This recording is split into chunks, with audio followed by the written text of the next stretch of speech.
Social media taking the hill today. Executives from Facebook, Twitter, and YouTube will face members of the House Judiciary Committee over their business practices, including the censorship of certain voices, as well as political bias in the filtering practices of these companies. Here now is Liz Peek, a FoxNews.com columnist and a contributor for The Hill. Liz, good to see you. Thanks so much for joining us. Thank you. Glad to be here. What do you want to hear from these companies today? We know that the Congress is looking at the way they possibly censor conservative ideas. Yeah, I don't think we're going to hear anything particularly definitive, probably. We have been through several stages of the Facebooks and Googles affirming that they have a balance and so forth, but every time they do a sort of review of their followers and participants, it basically eliminates a lot of conservative voices. So honestly, I'm not sure they're going to come up with a plan that really satisfies everyone's umbrage about this. And by the way, it's well placed. I mean, this is now a utility, in a sense, in our country. And I think it's time for these companies to begin to act like they are serving the public good and not special interests. A couple of weeks ago, you could have Googled GOP agenda, and you got back Nazism. Right, well, exactly. I had a conversation, though, with an executive, a private conversation with an executive out in Silicon Valley about this very issue.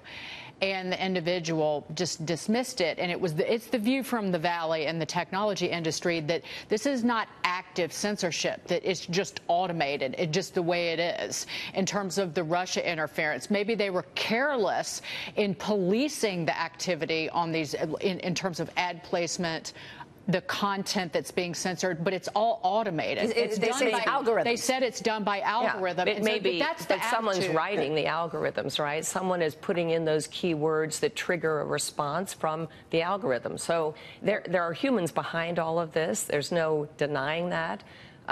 Look, actually, my issue with social media companies today is protecting people. I mean, we're talking a lot about privacy.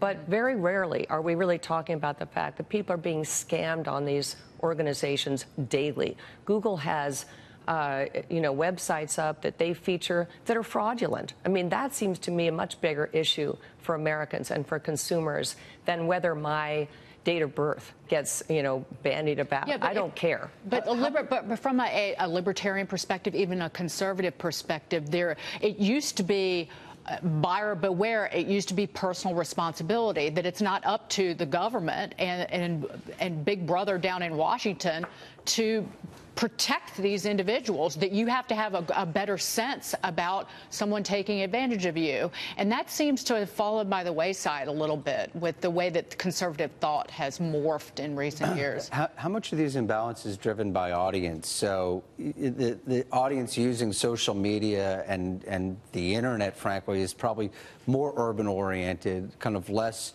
rural, suburban-oriented, which is the base for conservatives and Republicans, whereas the urban audience is kind of more liberal and democratic. Is that what's kind of driving the way these traffic? I don't know. I don't know that that's true. You don't know my Twitter followers. They are definitely, out there somewhere.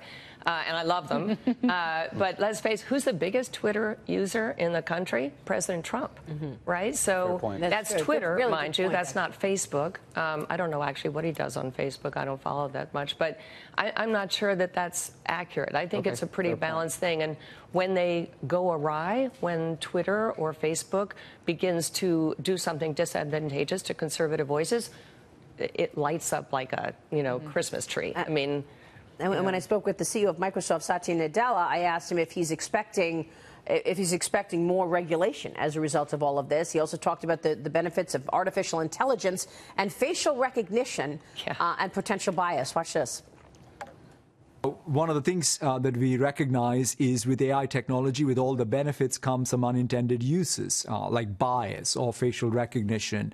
And so therefore, we are very clear that we will not participate in any project that is going to be against, fundamental human rights. And in this case, what we're doing with ICE is to support them in the core infrastructure around email.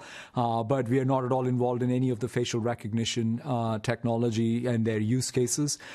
Where does this go, Liz? You think we are going to see a bill come to the floor, discussion about a potential new regulation overseeing tech? Well, I think we're going to follow the EU, probably. They have really sort of been the forward guard on trying to rein in these companies. Of course, they don't have a vested interest there. They would love to see our tech companies come under a cloud and be kind of reined in a little bit because they want to compete with our tech companies, and they really can't at this point.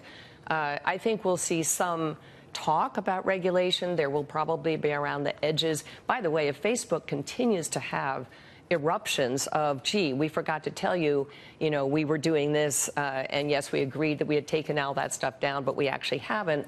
I think they are going to get into, more serious challenge from regulators. At this point, I don't think there's that much appetite for it, frankly. Microsoft, frankly, all these newfangled technology CEOs should be calling the former guys, even a Ballmer or a Gates, because Microsoft was sued, we should remember, 20 years ago this past May by the Justice Department and state attorneys general over its operating system monopoly, and then them trying to get a monopoly in the Internet Explorer. It seems kind of funny now that that's what the antitrust suit, but they fought that battle here and abroad. And many people will say the bigger you get, the more of a target you are for government, which is why Google was right behind Microsoft 20 years later.